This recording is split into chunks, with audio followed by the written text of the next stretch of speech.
Rugby on Off the Ball. With Vodafone, official sponsors of the Irish rugby team. Team of us. Everyone in.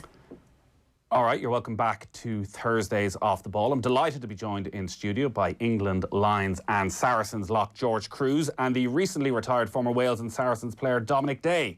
They are in town to promote their new venture, which you might be able to figure out what it's called if you're watching online. It's called 45 CBD.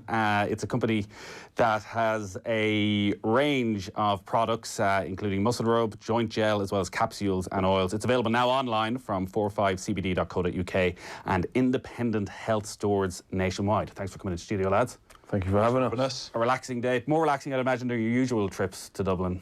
George? Yes, yeah, and slightly, well, actually, probably just as stressful, to be honest. But I'm, like I said, I'm pretty used to,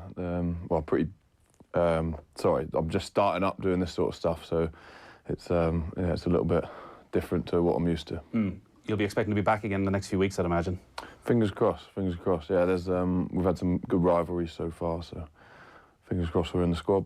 You're a regular visitor, Dominic.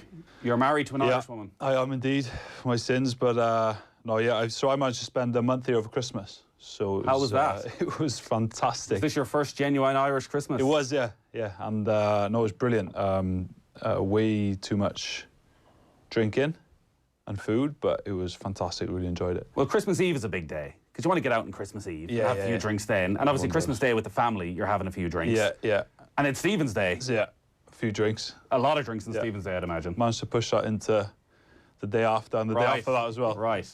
You're married to Nadia Ford, for people who don't know. People would be very familiar with in this country. Yeah. How long have you been married?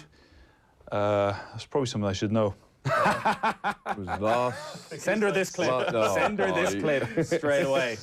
How long have you been married for?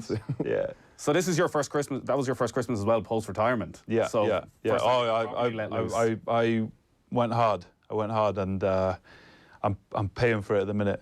I'm that guy now who goes to the gym just in January, and then I'll probably stop going in February. Right. One of those memberships. Tell me about it. So, funny, when we were talking about the office and we were saying that you were coming in, a lot of the people were saying, oh, he's going to America, isn't he? He's going over playing in America. But actually, you didn't get to make that trip. You ended up having to retire. Yeah, so I signed 2 years in San Diego. Obviously, there's a new professional league over there, but injuries, I'm afraid, have taken a toll over the years, and I decided that it was probably best that I didn't put myself through that for another 2 years. And was it one specific thing? It's a number of things. It's a number of things, but particularly the knees take a hammering, particularly in our position, jumping in lineouts. And I've figured out a way now. Don't call on yourself. Just make the youngsters jump. George calls the line out, so he tends to just call it away from himself now, just to save his knees, prolong, get a couple more years in. It's working. Yeah. So, done and dusted now. Big, long, agonising decision to make? Yeah, it was difficult. Yeah, really difficult. But it's a part of your life that, well, is the only thing that I've known for 15 years. And such a great opportunity at your age to go to America for a couple of years. A nice couple of years, I imagine. I know you tasted rugby down in Australia as well, but you probably had your lifestyle planned. Have you had to change the short-term plan radically? Yeah, definitely. And Nad's, she was super excited to go as well. So, listen, at the end of the day, I've got to think long-term, look after what's left of the body, and obviously get stuck into other things. Like day to day now, how is the body? So I actually took a month off straight. I didn't do anything, and I was like, "This is going to be great. Like, I'm going to get back in, feel better." And I actually just got so much worse. So I've had to sort of get my gym membership, start going to the gym, eat properly. Doing curls isn't going to help your knees, though. Like, it's not going to help at all. Yeah, no, you're right. So you figured out you're going to have to manage this for the rest of your life, probably. Yeah, exactly. So it's hard as well, because I was never one who really enjoyed the gym. So I was always getting dragged in and made to do stuff by the fitness coaches. So having to do it myself is particularly difficult. So this new company that you've set up, perfect timing for you into retirement. George, from your point of view, you're 29. You probably are getting to that stage as well where you're thinking, what comes next? What brought about putting the company together? I think probably in the simplest terms, in 2018 in January, WADA, which is our governing body for drugs testing, they allowed CBD on its own to be taken by players. They relaxed the rules on that. So for anyone who doesn't know, I suppose, like for people who aren't aware of CBD, what exactly is it? In its simple form, it's a chemical compound taken from the cannabis or hemp plant, and it's called a cannabinoid. And within that, within like a cannabis plant, there will be 110 or so different cannabinoids. Another well-known one is THC, which is the stuff that gives you the psychoactive when you either smoke or have cannabis. Which is still banned. Which is still banned, yeah. So you've got to be quite careful around, what products you take and how they've been extracted and the testing procedures around that. So yeah, we. Where did your interest in it come from? It was actually from Dom. So he, as Rugby and he's described, his body was falling apart. He had an operation. Wasn't quite falling apart. Sorry. I'm sorry. I do often do this.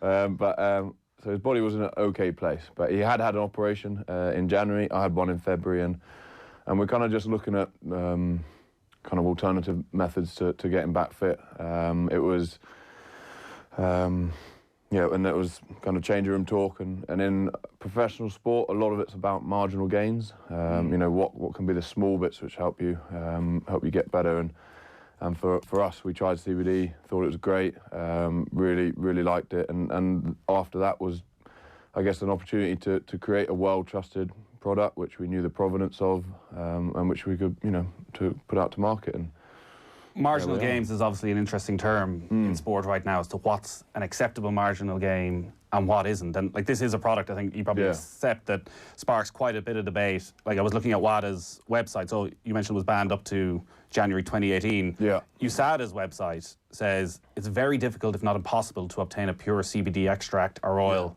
from the cannabis plant.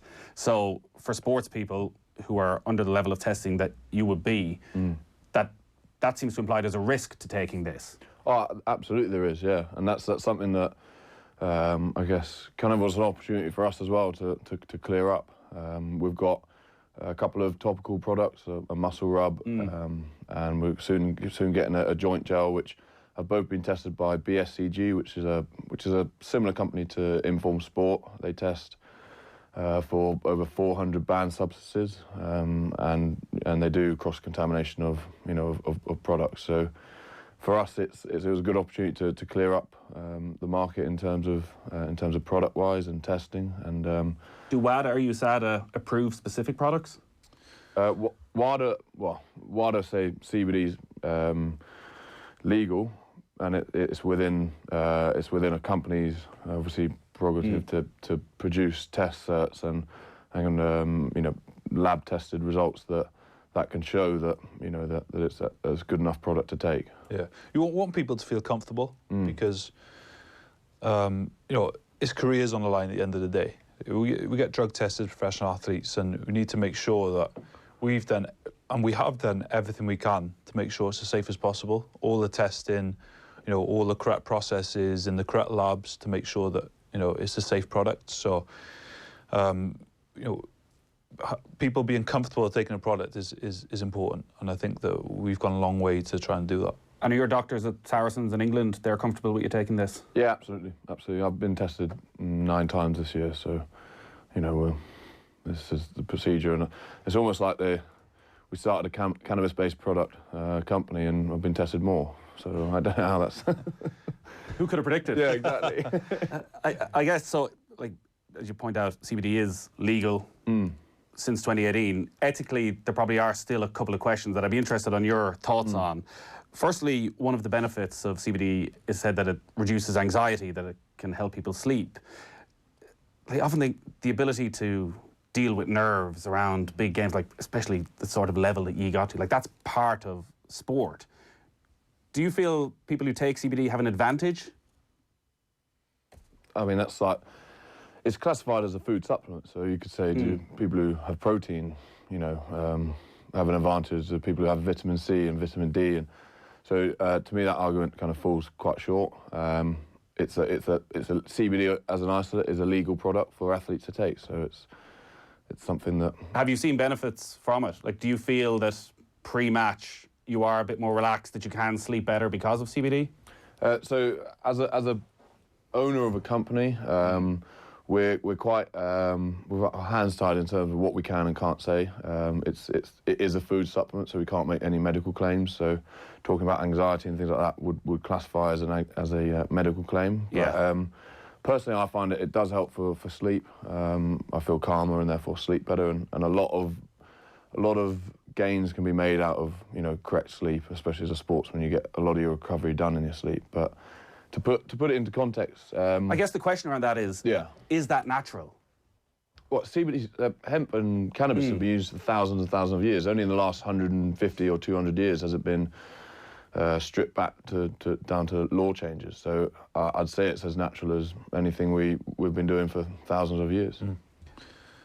I mean, people take caffeine to get themselves up for a game. So I don't see why people can't use another sort of natural substance to sort of help them prepare for a game. It's a healthier way to sort of go about that, I feel. But on the wider scale, like I know CBD is one thing, but medical cannabis is a completely other sector, and that's something that is, in my opinion, should be allowed for professional sportsmen. It's not a performance enhancer. It comes with a load of benefits, and it's a natural product. So I think people need to change their mindset, and people are. Laws are changing. We are obviously still in a situation where both in Ireland and in Britain, the cannabis is illegal. Yeah. Yeah, Sure, And it feels as though we're probably still a bit away from that changing. We are, but that's on the recreational side. Within medical cannabis, there were 100 or so prescriptions last year, but you look at Germany, there were 250,000 prescriptions last year for medical cannabis. So, you think that should be extended to sports people? I think it should. Yeah. Why shouldn't it? As long as it's legal within your country. But medical cannabis, I feel, is something different. I'm not talking recreational. I'm talking medical. It's for a specific use. Yeah. The other question is probably around pain relief and about how much pain relief then is performance enhancing. Obviously, rugby has become more and more attritional. The hits are getting harder. The body is taking more and more pain.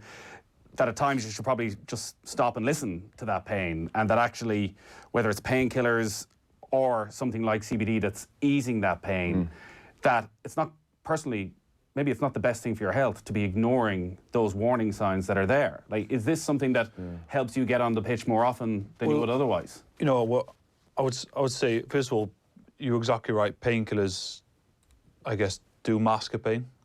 They mask it, whereas there's research coming out, a lot more research, particularly in America, showing that CBD and cannabis is a pain reliever, but it's also aiding in the recovery process. So, I just feel that's a big subject. Firstly, the whole painkiller thing, because you could go back and forth. Yeah, players got to pay the bills. They got to get out there. They want to play first of all. That's the main thing.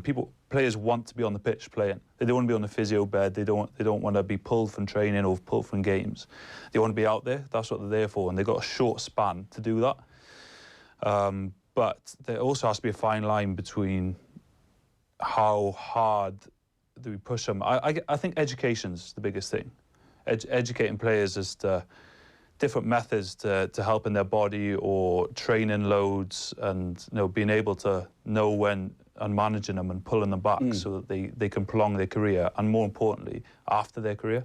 Yeah. It's big on the coaches, and the medical team have to have a good relationship. The medical team have to be quite strong. A lot of you could get pressure from coaches, but then also, like you say, there's self-pressure. So I think that who sits right in the middle is your physio, and their ability to say, no, look, this is what we're doing. This isn't right. This is what, and at least give you options, because if it's a World Cup final, or if it's a who does hold the power? Because I guess that is, like, players often aren't the best person to make that decision, because you say, right. Yeah. like, you have a short career. Yeah. If it's the week of a World Cup final and you've got a bit of an injury, you're going to do pretty much whatever it takes within the boundaries to play, even if there are long-term effects. Like, do you look at where your body is now and think, actually, there were games where I played, where I took painkillers during the week just to get through it, that you're still going to suffer through now for the rest of your life? And do you regret that or do you accept that? I definitely accept that. It's been seen, and it probably to a degree is still seen as part and parcel of being a professional athlete. But that's definitely something that is starting to change. And what you're just saying then, like who holds the power? There's numerous examples of me, particularly towards the end of my career at Saracens, and Phil Morrow, who's the head of performance at Saracens. He would come up to me and be like, "No, I've seen you trying to jog, like put I remember. like pulling me out and being like, no, we need you for the weekend. You're not doing this session. You're not doing that. Let's manage your loads and get ready." But not all clubs are there yet, and it's such a difficult one. But who does it fall on? I think there's a lot of responsibility on everyone, to be honest. Sometimes you need pushing as well. Sometimes if it is just something small, but you need a little nudge to get out there. But it's a larger topic that I think we'll probably debate for a good while. So how frequently do you take CBD then before a match? Like, you've obviously got different things in the range here: muscle rubs, joint gels, capsules, oils. Do you have a routine you now go through with it? I'm more. I speak for myself. Dom's different, but I'm more kind of as and when I want to. I see it as a supplement, much like a vitamin C and D. But I see it more as kind of as and when. The flip side is that CBD is commonly used in America in particular. American footballers, I was just reading this week that the NFL held a forum on pain management with the Players Association, where the Players Association very much, like you're saying, are pushing for marijuana to be legalised. In fact, I think in the last few weeks in baseball, marijuana was legalised. The difference is American football to baseball, rugby, that they're impact sports. The damage you can do to somebody else when maybe you're not feeling the correct level of pain from the intensity of the hits. Do you think that's a factor in this? I don't think you'd be. I don't think they'll be pushing for cannabis use within the day of the game. I think that's not just about. I think they'll be talking about within the week and within recovery. within off season. You're obviously quite passionate about this. Is this something you've? It's something that I just think it's something that. Is it something where you feel there is support starting to come for it? 100%, yeah. There is just within the UK. Medicinal cannabis needs opening up a bit more and needs a bit more exposure. 100% it does. And I feel like it should at some point trickle through to sport. I'm aware that I probably sound quite crazy right now talking about it, linking that with sport, but in 3 or 4 years' time, it might be very well different. It's one of those things again where it's having the exposure, but then the education behind it has to be right, because a lot of people would still see medical cannabis as just people trying to smoke a joint and get high, which there's a specific purpose for medicinal cannabis, like it's prescribed. But the education is not just, for the public. There's a massive gap between the doctors prescribing the products, and that's where it's falling down with prescriptions. And this is high grade. It's been through all tests. It's been through everything that any other medicine would have been through. That's medical cannabis. That's what I'm talking about. I just think a lot of people, look, you're obviously well aware of the debate that's around CBD and probably much more so around painkillers. That people watch a Rugby World Cup, group stage, quarterfinal, semi-final, week after week. The intensity of those hits, the damage it's doing to the body. Yet the players are going out there, are working through it, are taking things that are covering over the pain that they're actually going through, and that the effects we're probably not going to know for 10, 20 years. Yeah, for sure. I don't have an answer for that. I mean, I don't have an answer for that because I'm probably have done or am doing the same thing. So it's yeah, I mean, was this a response? Because I have some of the quotes from when you were in Australia and talking about the painkiller culture that was there. And you use the word that often comes up with this when rugby players talk about it, like a cookie jar that they walk down the bus almost with, take your pick. Was this a response, your interest in CBD, that something that wouldn't be as harmful as the amount of painkillers that a lot of rugby players end up taking? Yeah, listen, I personally see it as an alternative. Like you spoke there about, you won't see the effects of cannabis possibly for 20, 30 years. Well, it's very similar to painkillers. Like, if you're taking prescription drugs, which have been obviously given to you, then we're not going to know those effects till long after we're retired. So my answer to that, I mean, to your previous question would be, what's better, taking, not masking the pain, but sort of going along the route of painkillers, or going along the route of a natural substance, which is, you know, organic, natural. Is that painkiller culture still there? It's, like I said, this is a larger topic in terms of, and it's something that has so many points to, in terms of, like what we discussed. Does the player want to go out there so much? Is it coach led? Is there not enough medical staff sticking up for either side? But I think it's part and parcel of what you do. I do believe it's part and parcel of what you do. There's an understanding. I have been through times when I've pushed myself, thinking it's probably not the right thing to do, but 100% you push yourself because you got to do those sort of things. Does that cycle not need to change? Because, like, listen, you're But, obviously, okay, well, you're obviously an icon, yeah. and like young players coming through Saracens are looking at your career and how you've achieved it, and you've battled through the pain. That if they're going to do it, they're going to have to do the exact same thing. They're going to have to take a certain amount of painkillers, a certain amount of time. They just got to suck it up. Whereas that's not probably the right thing to do. Like, you're accepting that there's probably going to be some long-term damage when you retire. Yeah. Yeah. And that's what you're telling 17-year-olds. Yeah. That's what's coming. Yeah, absolutely. I'd say less emphasis on you can go down the route of not having to take a load of painkillers and that sort of stuff. I'm not. I think that's been blown up here in terms of how much people have to take, and I know O'Driscoll did a large piece on it as well. But I think that's been blown up. But well, how long ago was it you were in Australia? 4 years.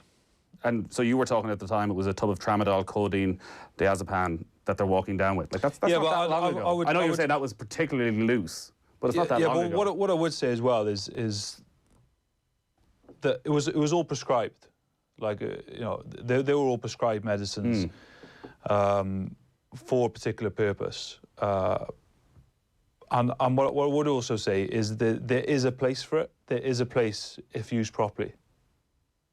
But, you know, there's also, we feel, a place for a more natural substance if used properly as well. the longer thing, the bigger things are the injuries and things like that. Which, so I've had 7 operations, so they're the things that are going to stick with me a bit longer. And that's something that, you know, if someone is getting in sport, then that's something that they've got to be fully aware of. But I don't think that hasn't changed forever, you know. Let's move on to an easier topic. Sweating now. The last few months for you. Yeah. Let's talk the World Cup first. Yeah. And getting to a World Cup final, like, I'm sure it's a massive disappointment when you don't win it. Like, some of the performances along the way, like England got right up there. 3-4 months on, how do you reflect on it? Just about stop crying at night. You know, we're through that stage, so that's good. But how long are you crying for? How long are you actually genuinely upset? yeah, like you definitely still think of, you know, you suddenly get a reminder of something. Oh, that's annoying, and there's a bit of, like, you know, what if scenario. But there also is a definite the longer, like, from it it's happened, the more I get a good sense of, like, what an experience it was. You know, to be in a competition like that and to get to the highest level of it was unbelievable. But also to be in a culture like that in Japan, and the way they put that on, you know, 2020 Olympics is going to be phenomenal there. Will be well worth a trip over there. And it's... Yeah, because we'll get onto your short-term future in a moment, but everything I've read is, like, you absolutely fell in love with Japan and everything it was about. Yeah, I love the culture, I love the food, I like the people. So even though it's a World Cup, you obviously got out and about and... Yeah, well, we're there for, what, 2 months or so, so you can't sit in your room that long because, I don't know, you'll go insane. There's so much cards you can play. Exactly, exactly. So, but, no, I loved it. I thought it was really well put on, and I guess I was just really fortunate to be part of a group that you know, we did have troubles pre the World Cup in terms of really making sure that our culture fitted and making sure we were, you know, good friends off field, and we worked incredibly hard on that. How'd you do that? There's always you always think of England squads, rugby, football. There's always stories afterwards about it wasn't a happy camp really. Like that, by the sounds of it, something Eddie Jones was very aware of. Yeah, I think there was, like I said, there was stuff we had to work on, and that was one of our biggest work-ons, to then be better on the field. And that sounds a cliche, but you know, we worked very hard in terms of a load of like group activities which weren't really forced, so it was quite player-led. You know, there was an actual genuine interest to get out of your room and do, you know, play cards together, go out for coffee, you know, go on trips around Japan. So there was a big initiative to do that, but I think the biggest thing that was player-led too. It didn't feel fake or anything like that, and therefore you could grow a bit more. Yeah, you came on for the second half of the final.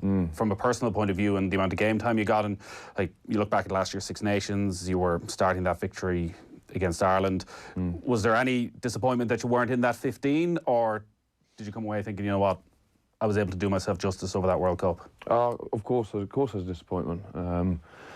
You know, you want to be starting and playing every minute, every time you can play. So yeah, there's a bit of disappointment there, but there was, and without it being a cliche, there was a wider picture view on, you know, that it 100% is going to be a 23. That if it's going to win it, it's going to be a 31 really. So so yeah, there was a wider picture view, and I definitely bought into that. I'm a big fan of, you know, if you doubt something, then make sure you're gonna do the best of it. So yeah, I didn't feel, you know, undone by. I bought into what we're trying to do. You've been a part of some ridiculously good team performances, whether it's for club or country, over the last few years. Yeah. The semi-final against New Zealand, is that as good as it gets? Yeah, that was good. That was good crack. That was good crack. Like just the. Did you sense that week that level of performance was coming? We knew we'd been working very hard towards something, and I think because obviously in Ireland we were trying to console ourselves after the quarter-final by saying, well, this New Zealand team is clearly unbeatable. This is they're better than they were even over the last two World Cups, and then obviously England turn up and show a different side. Apologies if that's. I think we were building, and then we didn't get an opportunity to play against, was it France, because of the weather. It all went in your favour. We're aware of that. No, but we were building, and I think we wanted to have a real decent game against them because of, you know, the way the group went. We went two more inexperienced teams, and then Argentina and France. So we were building towards bits, but yeah, it was just, you know, you need a bit of luck, you need a bit of you know, things to go your way. But I think when in that sense, we were everyone was on the same page at the same time, and that's what kind of. But you smashed them up. Yeah, but I don't think they looked like scoring. They did score. Did they? Yes. They scored, but they were like the game was over long before the end. Yeah. Didn't even watch it. Sorry. Typical Welshman. Couldn't care less. Yeah. How do you get on with Eddie Jones? I think he's a great coach. I'm not just saying that. For me, I like very direct, very clear instructions. He is like that, is he? Because like we obviously see the public Eddie Jones who sits in the press conference and is very abrasive and is either funny or offensive depending on which way you look at it. But generally, I think most people see there's probably an underlying sense of humour there with him. But he is very direct at that as well. Is he like that with the players? Yeah, he's just clear. I think as a player, I'm sure you agree with me, Dom. The most important thing you want is, you know, reasons as to why things happening, even in training. Why are you training like this? Why you're picked? Why you're not picked? You know, and just a general clarity in terms of game plan as well. And for me, he brings that, ticks the boxes in that sense. And then it's hard to argue, because if there is an actual reason for why you weren't selected, because maybe someone's a better ball carrier or whatever the reason is, then you can accept that because that's his opinion, and you know you can then work on it, but you can accept it. So there's the disappointment of the final, and then you go back, and you're expecting to go back to the warm bosom of Saracens, this all-conquering side, dominating Europe, dominating the Premiership, and you walk straight into one of the biggest scandals in probably English sport in recent times, with what happened with the wage cap and £5.5 million fine, 35-point deduction. As players, what's been the reaction? Get on with it. Simple as that? Yeah, simple as that. But does it take away, do you feel, from what you've achieved? You'll obviously always have the moments of the days, but again, looking further down the track, when we're talking in 20 years about Saracens, do you think as players the conversation has now changed from the all-conquering dominant team of their era to a team that cheated? I personally don't think so. I think if you look at it and pick it apart, you know, in terms of how we got there, in terms of creating a load of players, you know, from academy level and bringing them through, you know, I think there's a great argument against that. Would you accept there's an asterisk around everything that's happened? Look, I can see people's points of views. I'm not going to deny it. I can see people's point of views, but it's something that, for me, I'm comfortable within the situation. Is there any sense of annoyance among the players that this was going behind? I don't think anyone's overly aware as to how much certain players knew of what was going on, but like, you've been dragged into the middle of an almighty shitstorm here that is probably going to linger for years and years, and like, it'd be interesting when you go back in with England what the dynamic now is between the Saracens players and players from other clubs, some of whom have been very vocal, I think, as to, like, there's the glory and there's that, but like, as was pointed out, like, people lose their jobs in professional sport because teams are relegated because results go certain ways. And the sense is that, like as you're clearly aware, that Saracens cheated and caused that. So, like, that must have some sort of an effect. Look, it is what it is. I'm aware that everyone's got different opinions on it. From being inside the camp, I've obviously got a difference of opinion than probably a lot of other people. There are other players from other clubs who are you know, standing up and saying that, you know, they're trying to do, they have been trying to do things the right way. So everyone's got different opinions, and that's my view on it. Were you one of the players who had the other deal? I wasn't, but these are the ins and outs. I probably draw a line at. Yeah, it's obviously means you're coming back to a totally different situation, whereby again you would start the season strong favourites for Champions Cup, strong favourites for the Premiership, and it looks as though actually you're going to end up progressing through the Champions Cup, a huge game coming up this weekend. Like, for where you are in your career and all you want to achieve, like, suddenly do you feel in a very different position, like you're fighting for survival? Like, that's not what you're used to with Saracens. It's something different. 100% is something different, but there's not to say that there's not a challenge in that, and I think there's been an unbelievable buy-in from everyone within the group on that case. You're very good to come in and talk about it, firstly, and it's a difficult position for a player. You've left, you were part of it, and you're probably more aware of maybe what everyone is saying on the outside, Dominic. Like, this is an almighty scandal that is going to just linger, you feel, for English rugby for years to come. Yeah, look, I personally think that there needs to be clarity throughout the whole league. So I don't think everyone can just point a finger at Saracens. I think every single club needs to be audited, looked at.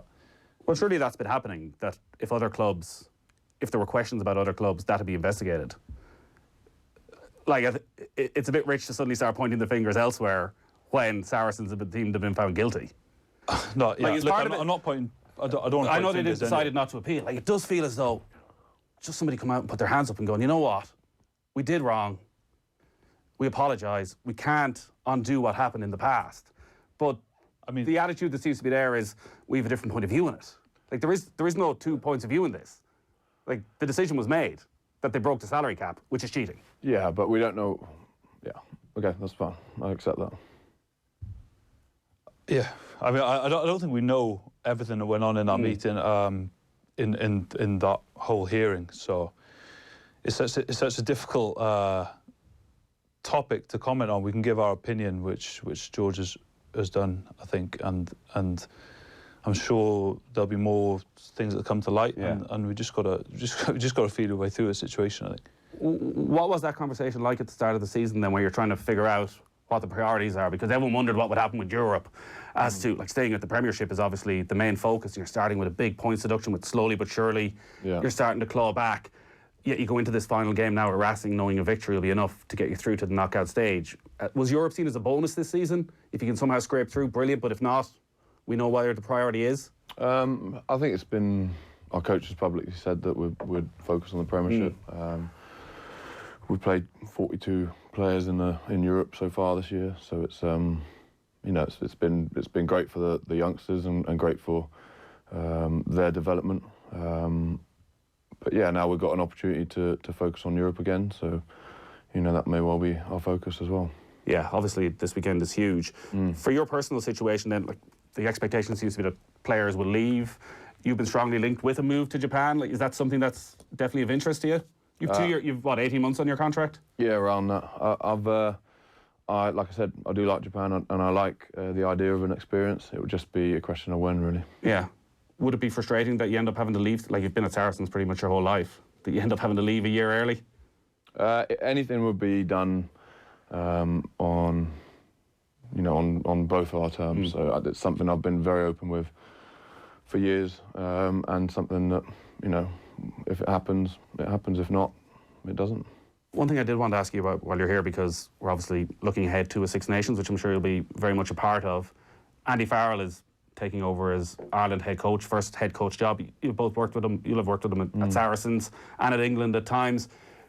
Yeah, he certainly comes across as someone who was always destined to be a head coach. Would that been your sense? Yeah, for sure.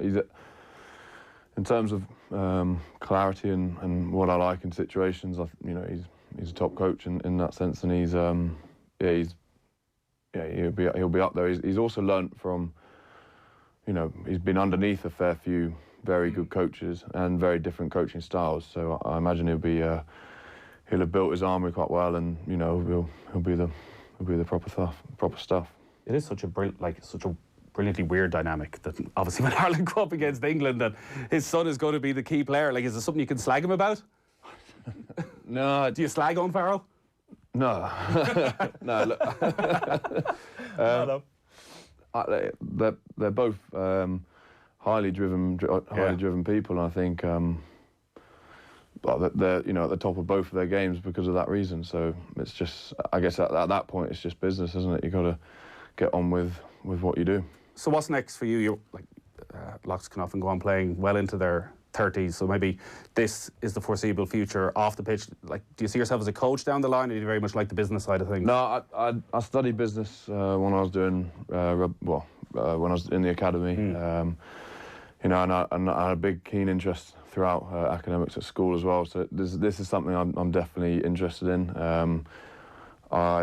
We've spoken to loads of people, and I think their words are, the most fun you'll have off a field will be setting up a startup. So this is something that I'm fully getting my teeth stuck into.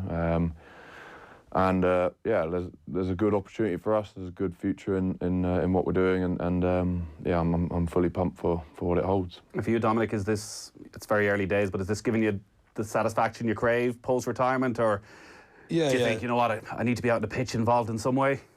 Do I haven't missed it. I haven't missed it at all.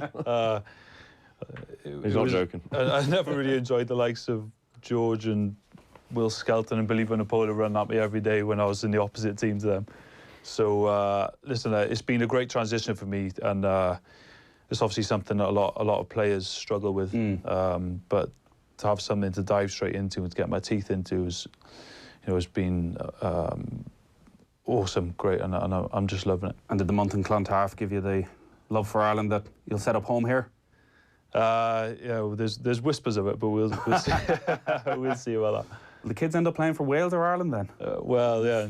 She's born in England as well, so... In England, yeah, exactly. Let's rule that out straight away.